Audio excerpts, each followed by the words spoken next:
Target with PS Parihar channel में आपका स्वागत है। सुबह की इस वीडियो में ऐसी सूचनाएं होती हैं जो विभिन्न समाचार पत्रों पर छाई हुई होती हैं और विद्यार्थियों के लिए आवश्यक होती हैं। तो आइए शुरू करते हैं और देख लेते हैं कि आज के समाचार पत्रों में विद्यार्थी जीवन से संबंधित कौन कौन सी सूचनाएं हैं।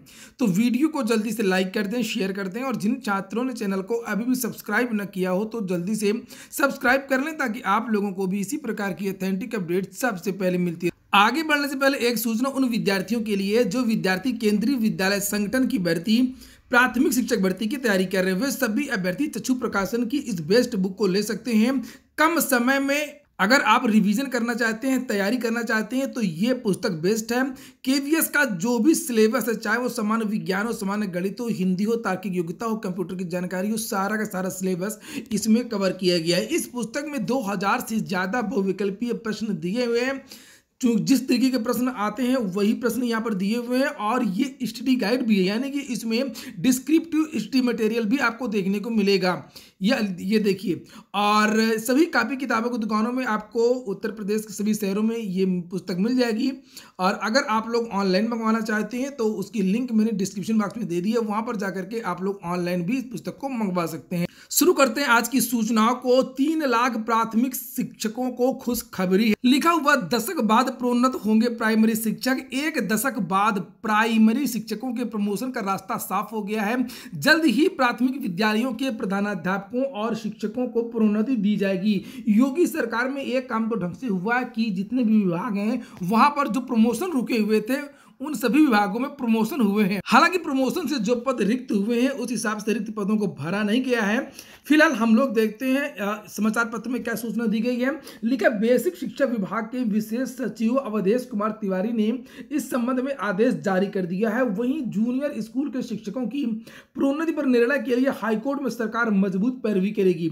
इस निर्णय से 3 लाख से ज्यादा शिक्षकों को लाभ मिलेगा। एक समस्या हो गई थी टीईटी वाली, जिसकी वजह से इन शिक्षकों का जो प्रमोशन रुक गया था और काफी दिनों से ये प्रमोट नहीं हो रहे थे। जो प्राथमिक जो शिक्षक हैं इनका जो प्रमोशन होता है या तो ये जूनियर में जाते हैं, उच्च प्राथमिक में जाते हैं, या इनको प्रधानाध्यापक बनाया जाता है। तो यहाँ पर लिखा हुआ है कि 3 लाख से ज्यादा शिक्षक प्रोन्नति के राह में है। परिषदीय स्कूलों में 3,67,000 शिक्षक हैं और 70,000 प्रधानाध्यापक हैं। आदेश के बाद बेसिक शिक्षा परिषद के स्कूलों में जिलावार प्राइमरी स्कूलों में प्रधानाध्यापकों व जूनियर स्कूलों के शिक्षकों के रिक्त पदों का ब्यौरा जुटाया जा रहा है। इस बीच कई प्राइमरी व जूनियर स्कूलों का आपस में संविलियन कर दिया गया है। लिहाजा प्रधानाध्यापकों के नए पदों की गणना की जा रही है। वही शिक्षकों की संख्या आरटीई राइट टू एजुकेशन के मुताबिक तय की जाएगी, यानी बच्चों की संख्या के हिसाब से शिक्षकों की संख्या तय होगी। 1 दशक से ज्यादा समय से कोर्ट केस होने के कारण प्रोन्नतियां रुकी हुई हैं। यहीं पर कयास लगाए जा रहे हैं।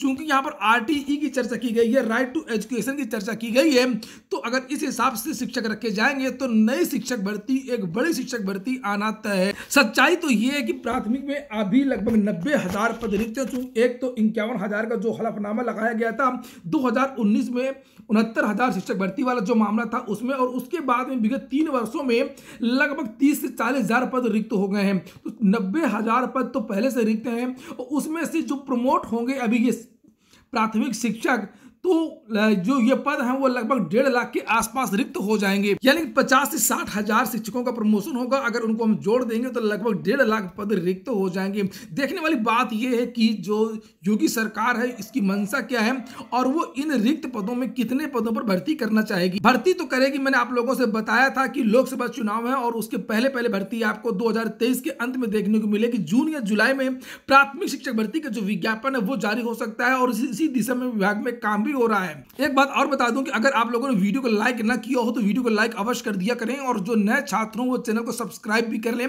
ताकि आप लोगों को इसी प्रकार की ऑथेंटिक अपडेट्स मिलती रहे। अगली सूचना है एक वैकेंसी की। एएआई में करें आवेदन, 364 पद। एएआई मतलब है airport authority of India. Aviation में ये वैकेंसी निकली है। जूनियर एग्जीक्यूटिव मैनेजर इत्यादि के पदों की 27, 30, 32 अलग अलग पद के लिए अलग अलग यहाँ पर योग्यता रखी गई है। अधिकतम आयु की योग्यता किसी में यहाँ पर मांगा गया ग्रेजुएशन, किसी में इंटरमीडिएट, किसी में कुछ मांगा गया। अलग अलग पद के लिए अलग अलग योग्यता है। आप लोग विस्तृत नोटिफिकेशन देख लीजिए। अगर आपके अंदर योग्यता है तो आप लोग आवेदन कर सकते हैं। आवेदन की लास्ट डेट याद रखिएगा 21 जनवरी के पहले आप लोगों को आवेदन करना है। अगली सूचना एसएससी की है। एसएससी ने अपना वार्षिक परीक्षा कैलेंडर 2023 का जारी कर दिया गया है और इस परीक्षा कैलेंडर में इससे संबंधित मैंने कल शाम को एक विस्तृत वीडियो बनाया था और आप लोगों को जानकारी दी थी। लिखा हुआ है कि 2023 में कुल 19 भर्तियों के लिए नोटिफिकेशन जारी करने, फॉर्म भरने की तिथि और अंतिम तिथि और एग्जाम डेट के बारे में जानकारी दी गई है। चलिए मैं थोड़ा सा दिखा भी देता हूं आप लोगों को। यह है एसएससी का वार्षिक परीक्षा कैलेंडर, जल्दी से देख लीजिए। इसमें एग्जाम डेट के बारे में तो जानकारी दी ही गई है, किस भर्ती की एग्जाम कब होगा, लेकिन यह भी बताया गया कि किस भर्ती का जो विज्ञापन है वो कब जारी होगा। जैसे यहाँ पर आप लोग देख सकते हैं मल्टीटास्किंग के बारे में बताया कि 17 जनवरी को विज्ञापन जारी हो जाएगा इसी महीने अगले, और 17 फरवरी लास्ट डेट है। अप्रैल में मल्टीटास्किंग की जो परीक्षा हो जाएगी। इसी तरीके से सिलेक्शन पोस्ट का जो नोटिफिकेशन है वो 24 फरवरी को आएगा। कंबाइंड ग्रेजुएट लेवल का जो विज्ञापन है वो 1 अप्रैल को आएगा और 10+2 का जो विज्ञापन है वो 9 मई को जारी होगा। इसी तरीके से एक और मल्टीटास्किंग का विज्ञापन जारी होगा। तो इस तरीके से यहाँ पर जूनियर इंजीनियर और अन्य भर्तियों के बारे में, स्टेनोग्राफर के बारे में आप लोग देख लें कि आपकी भर्ती की जो परीक्षा वो कब हो रही है और आपकी भर्ती का जो विज्ञापन वो कब जारी होगा, और उसी के हिसाब से आप लोग अपनी तैयारी करना शुरू कर। कल जो मैंने वीडियो बनाया था एग्जाम कैलेंडर का, तो बहुत सारे विद्यार्थी उत्तर प्रदेश लोक सेवा आयोग की परीक्षा कैलेंडर के बारे में पूछ रहे थे। तो उत्तर प्रदेश लोक सेवा आयोग के कैलेंडर में मैंने आप लोगों को बताया था कि एक दो भर्तियों को लेकर के थोड़ा सा विवाद था, और दूसरी बात ये भी थी कि ये जो एसएससी का वार्षिक कैलेंडर था इसको भी देखना था ताकि कोई जो एग्जाम है वो कोलैप्स न करे। और 10 जनवरी के आसपास आपका उत्तर प्रदेश लोक सेवा आयोग का परीक्षा कैलेंडर आपको देखने को मिल जाएगा, जिसमें विभिन्न भर्तियों की चर्चा होगी। हालांकि उसमें विज्ञापन के बारे में जानकारी नहीं दी जाएगी, किस भर्ती का विज्ञापन कब होगा। उस परीक्षा कैलेंडर में केवल और केवल एग्जाम के बारे में जानकारी दी जाएगी। बात जब एसएससी की हो रही है तो एक और सूचना, एसएससी की 16,805 हेड कांस्टेबल मिनिस्टीरियल भर्ती परीक्षा में हुए सफल। कर्मचारी चयन आयोग ने दिल्ली पुलिस में हेड कांस्टेबल मिनिस्टीरियल भर्ती परीक्षा का परिणाम जारी कर दिया है। 16,805 सफल अभ्यर्थी शारीरिक परीक्षण में शामिल होंगे। उसमें सफल होने वालों का अब मेडिकल होगा। फिर रिक्त 835 पदों के सापेक्ष योग्य अभ्यर्थियों का चयन कर लिया जाए।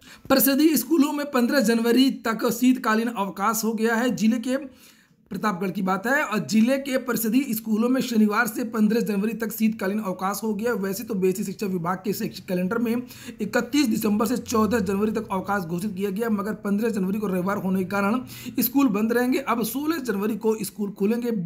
बीएससी भूपेंद्र सिंह ने बताया कि शैक्षिक कैलेंडर में अवकाश की घोषणा कर दी गई है। मध्य प्रदेश से पीसीएस का जो नोटिफिकेशन है वो जारी हो गया, उसके बारे में भी सूचना दी गई है। लिखा कि अभ्यर्थी 10 फरवरी 2023 से ऑनलाइन आवेदन फॉर्म भर सकते हैं। यहाँ पर समाचार पत्र में गलत लिखा है, 10 फरवरी नहीं है, ये 10 जनवरी है। आप लोग करेक्ट कर लें इसको, और इसलिए मैं आपको नोटिफिकेशन ही दिखा देता हूँ। ये हिंदुस्तान समाचार पत्र है और ये है ये नोटिफिकेशन है, और इस नोटिफिकेशन में कहा गया है कि 9 फरवरी तो इसकी लास्ट डेट है, और सभी विद्यार्थी यहाँ पर 10 जनवरी, ये देखिए लिखा हुआ है, ऑनलाइन आवेदन 10 जनवरी से कर सकते हैं। 427 पोस्ट है टोटल। तो सबसे बड़ा क्वेश्चन विद्यार्थियों का यही था, मैंने बता भी दिया था कल कि जो दूसरे राज्य के विद्यार्थी हैं वो भी यहाँ पर आवेदन कर सकते हैं। सारा सब कुछ यहाँ पर बता दिया गया कि 21 मई को परीक्षा होगी। प्री मेंस इंटरव्यू होता है, वैकल्पिक विषय होता नहीं, केवल जीएस हिंदी इत्यादि होता है। बात कर लेते हैं थोड़ा सा यूपी की। यूपी में सबसे पहले जो खुशखबरी मिलने वाली है वो जूनियर असिस्टेंट 2016 की विभाग आवंटन की है। किसी भी समय लिस्ट जारी हो सकती है और इसी पर केवल काम ही हो रहा है। वन दरोगा का जो विद्यार्थी हैं वो लगातार क्वेश्चन पूछ रहे थे कि सर इसका सिलेबस क्या है, और जब तक सिलेबस निश्चित नहीं होगा तो मैं कैसे इसका वीडियो बना दूं। हालांकि बहुत सारा जो सिलेबस है वो वायरल हो रहा है और फाइनल मोहर सिलेबस पर नहीं लगी है। जैसे थोड़ा सा बात कर लेते हैं हम लोग टीजीटी और पीजीटी की। टीजीटी पीजीटी के छात्रों को मैं बता दूं कि जो मैंने आप लोगों को जानकारी दी थी कि 5 तारीख को धरना प्रदर्शन होगा सीटों में वृद्धि के लिए और परीक्षा तिथि के लिए, बोर्ड के गठन के लिए, वो तय हो चुका है। और सारे के सारे जो विद्यार्थी वो एक मत हैं कि 5 तारीख से आमरण अनशन, एक बड़ा धरना प्रदर्शन चयन बोर्ड में होगा। चयन बोर्ड की नीतियों के खिलाफ होगा। और अभी जो प्रशासनिक कार्रवाई है, जो औपचारिकताएं वो हो रही हैं, और यहाँ पर सुन सकते हैं आप लोग इन छात्रों को जो धरना प्रदर्शन करने वाले हैं। शिक्षा सेवा चयन बोर्ड में तो पोर्टल खुलवाने के लिए जिसमें कि 22 के विज्ञापन में पदों की बढ़ोतरी हो सके और ज्यादा से ज्यादा लोगों को की बेरोजगारी दूर हो सके, इसलिए मेरे प्यारे साथियों एलटीजीआईसी का मामला देख रहे हैं कि आज लगभग 4 वर्ष से जो है उत्तर प्रदेश लोक सेवा आयोग और चाहे शिक्षा निदेशालय हो, यहाँ से लेकर के लखनऊ तक ये स्थिति है। तो हम करें क्या करें? अब हमारी एक ही मांग है, या तो चयन बोर्ड टीजीटी पीजीटी सन 2022 की परीक्षा तिथि घोषित करे। अगर चयन बोर्ड का गठन नहीं हुआ है, गठन न होने की वजह से टीजीटी पीजीटी की सन 2022 की परीक्षा नहीं हो सकती है, तो उसमें सदस्यों की कोई जरूरत नहीं है। टीजीटी माध्यमिक शिक्षा सेवा चयन बोर्ड का पोर्टल खुले और पोर्टल खोल करके जो भी उत्तर प्रदेश के 75 जिले हैं उन 75 जिलों से अध्याचन मंगाया जाए, ताकि यह विज्ञापन 4163 पदों से होकर के यह 25 और 30,000 विज्ञापन हो, ताकि 25 से 30,000 भाई बहनों की बेरोजगारी दूर हो। या तो इनको पोर्टल खोलना ही पड़ेगा, नहीं तो माननीय वीरेश कुमार जो माध्यमिक शिक्षा सेवा चयन बोर्ड के चेयरमैन हैं, इनको इस्तीफा दे के यहां से चले जाएं। बेरोजगारों के पैसे से कोई मतलब नहीं है, इनको बेरोजगारों का पैसा ले रहे हैं, रहते लखनऊ में हैं, चयन बोर्ड में एक भी दिन नहीं आते हैं।